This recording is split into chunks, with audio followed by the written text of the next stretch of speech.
कोतवाली पुलिस ने बहुत ही मेटिकुलस वे में एक केस को रिजॉल्व करके 5 लोगों को गिरफ्तार किया है। ये गाज़ियाबाद बेस्ड एक फ्रॉड गैंग है। ये पूरा घटनाक्रम शुरू तब हुआ जब आज से लगभग 3 या 4 महीने पहले मेरे ऑफिस में एक बुजुर्ग व्यक्ति आया, जिस व्यक्ति ने ये क्लेम किया कि उसका दिया हुआ चेक जो 3 लाख रुपए के आसपास का चेक था, वो हापुड़ नगर के किसी एक बैंक में पड़ा और वो बैंक अगले दिन कैश हो गया गाज़ियाबाद के किसी एक बैंक में, और वो भी दूसरे नाम से। जब इस घटनाक्रम पे हम लोग डिटेल में लगे तब फिर हमें पता चला और इस गैंग का खुलासा हुआ, जहाँ ये गैंग बहुत ही मेटिकुलस वे में इस पूरे अपने घटनाक्रम को अंजाम देते हैं। सबसे पहले इस घटनाक्रम की शुरुआत होती है जहाँ पे एक व्यक्ति किसी नॉर्मल गरीब व्यक्ति का फर्जी बैंक अकाउंट बनाता है। फर्जी बैंक अकाउंट बनाने के लिए वो तहसील से फर्जी रिपोर्ट्स लगवाता है, फर्जी बिल्स जनरेट किए जाते हैं फर्जी तहसील से रिपोर्ट लगवाने के लिए। ये तहसील किसी भी कर्मचारी का इसमें मिलीभगत नहीं है। ये सारा चीज़ फ्रॉड कागज़ों पे हो रहा है, जो सारे के सारे काम इनके द्वारा किए जा रहे हैं। किसी स्तर पे किसी ऑर्गेनाइजेशन की संलिप्तता अभी फ़िलहाल पाई नहीं गई है, ना ही बैंक के स्तर पे ना ही तहसील के स्तर पे। ये मैं पहले क्लियर कर देना चाहता हूँ। तो इस बैंक में डॉक्यूमेंटेशन इनका बहुत ही परफेक्ट है। जैसा आप देख रहे हैं, बहुत सारे कागज़, बहुत सारे पासबुक्स, चेकबुक्स ये लोग इस तरह से बनाते हैं, जिसमें ये पहले फ़र्जी बैंक अकाउंट्स क्रिएट करते हैं। फ़र्जी बैंक अकाउंट्स क्रिएट करके फिर उसमें कोई भी फर्जी वाड़ा करके उससे पैसे मंगवाए जाते हैं। इस फर्जी बैंक अकाउंट चूँकि इन्होंने खुद क्रिएट किया होता है, इसका जो लिंक्ड नंबर है वो खुद इनके पास ही होता है, इनका जो लिंक्ड एटीएम है वो खुद इनके पास होता है। तो सारा पैसा निकालते भी खुद ही हैं। सिर्फ अकाउंट क्रिएशन के टाइम पे इन्होंने फर्जी वाड़ा करके बेसिकली एक पूरा का पूरा एक फर्जी व्यक्ति खड़ा कर देते हैं, जो वो स्वयं होते हैं लेकिन नाम और पता दूसरे का होता है। इस तरह से ये मल्टी लेवल्स पे ये फ्रॉड कर रहे हैं।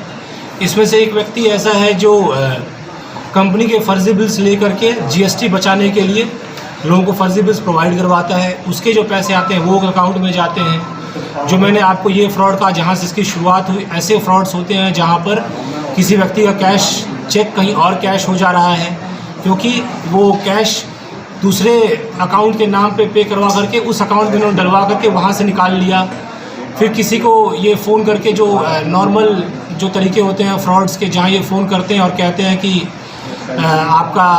आपको मैं लोन दिलवाऊंगा, आप इतने पैसे डाल दो, वो भी इन फर्जी अकाउंट्स में जाते हैं। बेसिकली फर्जी अकाउंट हब है, और सारे जितने भी तरह के फ्रॉड्स हो सकते हैं इन्होंने फर्जी कंपनियां क्रिएट कर रखी हैं, इन्होंने फर्जी दस्तावेज़ बना रखे हैं, फर्जी मोहर, लैपटॉप्स, प्रिंटर्स, स्कैनर्स, इनकी मदद से बहुत ही सूक्ष्म लेवल्स पे जा कर के ये लोग मैनिपुलेशंस कर रहे हैं और फर्जीवाड़ा कर रहे हैं। ये चीज़ है कि जो पर केस अमाउंट्स ये लोग कर रहे हैं वो ये छोटा रखते हैं। इनकी मोडस ऑपरेंडी ये है, पर केस अमाउंट बहुत बड़ा फ्रॉड नहीं कर रहे हैं, इसलिए बहुत जल्दी किसी की नज़र में नहीं आते हैं।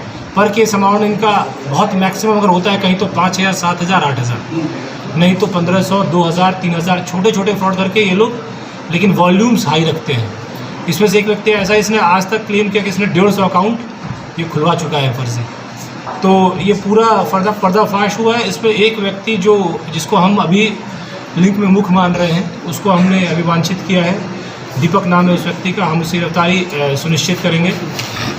अच्छा, एक चीज़ और खासियत है इस गैंग की, कोई भी एक दूसरे व्यक्ति को जानता नहीं है, सिर्फ फ़ोन्स पे डील करते हैं, नंबर्स पे बातें होती हैं, ना व्यक्ति का नाम वो जानते हैं असली नाम क्या है। जो रियल नेम ये यूज़ कर रहे हैं वो अपना पेन नेम यूज़ कर रहे हैं। इस नाम को यूज़ करके आपस में सिर्फ बातचीत करते हैं। 4-4 साल से लोग एक दूसरे को जानते हैं लेकिन नहीं जानते हैं, ना ही वहाँ उसके बारे में जानते हैं वो कहाँ का रहने वाला है। लेकिन इस केस को हापुड़ नगर की पुलिस ने बहुत ही अच्छे ढंग से और बहुत ही सिलसिलेवार ढंग से खोला है। इसके लिए वो बधाई के पात्र हैं और उनको इनाम भी हमारी तरफ से। तो सर, इस पूरे केस में कुछ बीमा कंपनियों को भी कुछ ये लोग चूना लगाते थे, या किस तरीके से जो फंड जो रेस कर रहे थे, वो फंड रेस का इनका जो सोर्स था वो कहाँ से आ रहा था? मैंने आपको बताया, फंड रेस, जितने भी तरह के फ्रॉड्स आजकल सुनने में आ रहे हैं, हर तरह के फ्रॉड में संलिप्त हैं। नंबर 1 फ्रॉड, किसी एक व्यक्ति से इन्होंने कहा कि हम तुम्हारा लोन पास करवा देंगे। डेटाज बिकते हैं आजकल, यूज़र डेटाज, नौकरी के साइट्स पे बहुत सारे ऐसे फ़ोन नंबर्स उपलब्ध आपको बहुत इजीली हैं जहाँ पे लोग युवक नौकरी खोज रहे हैं, या आपको बैंक के साइट्स पे ऐसे जहाँ पे लोग लोन खोज रहे हैं। ऐसी बहुत सारी साइट्स अवेलेबल हैं, उनके डेटाज बिकते हैं। ये एक लीगल प्रोसेस है। उस डेटा को ख़रीद करके ये उन यूज़र्स को कॉल करते हैं कि हम आपका बैंक का लोन करवा देंगे या हम आपकी नौकरी लगवा देंगे। आप इतने पैसे, अगर आपको 50 लाख का लोन चाहिए तो आप पहले 10,000 रुपये प्रोसेसिंग फ़ीस के नाम पे इस अकाउंट में डाल दीजिए। इन सब के एवज़ में इसको आप जेन्युइन दिखने के लिए इन्होंने इन सब के लिए करस्पॉन्डिंग वेबसाइट्स खोल रखी हैं, फर्जी कंपनियों की वेबसाइट्स खोल रखी हैं। आपके नाम भी इसमें हमने खोले हैं प्रेस नोट्स में। तो जितने भी तरह के फ्रॉड्स होते हैं वो इन सभी चीज़ों में इन्वॉल्व है। As far as banking frauds जहाँ पे ये OTP या फिर पिन नंबर्स भी मांग लेते हैं और उसके बाद फिर जो अगर कोई देता है, जो फंस जाए तो इन अकाउंट से पैसे मंगवा के फिर उसे निकाल लेते हैं। इससे कभी भी वो सही व्यक्ति तक नहीं पहुंचा जा सकता, क्योंकि अकाउंट इन द फर्स्ट हाथ फर्जी बना हुआ है। और उसमें बैंक्स की संलिप्तता इसलिए नहीं है क्योंकि उनके लिए उन्होंने फर्जी आधार कार्ड बनवा लिया है। फर्जी आधार कार्ड वाले इसलिए फर्जी नहीं है क्योंकि इन्होंने जो एड्रेस दिया है वो एड्रेस इन्होंने फर्जी लगाया है। एड्रेस फर्जी इसलिए नहीं कह सकते क्योंकि तहसील ने उसका वेरिफिकेशन किया है। तहसील के वेरिफिकेशन को इसलिए फर्जी नहीं कह सकते कि तहसील के वेरिफिकेशन बिल्स पे बनते हैं और वो बिल्स इन्होंने फर्जी बनाए हैं, और ये बिल्स खुद अपने हाथ से फर्जी बनाते हैं। किसी पर्टिकुलर फर्जी एड्रेस का फर्जी बिल बना करके, तो वहाँ से शुरुआत करते हैं। ये बिल्कुल छोटे से शुरुआत करके ये बिल्कुल एंड लेवल तक इन्होंने सब चीज़ प्लान कर रखा है।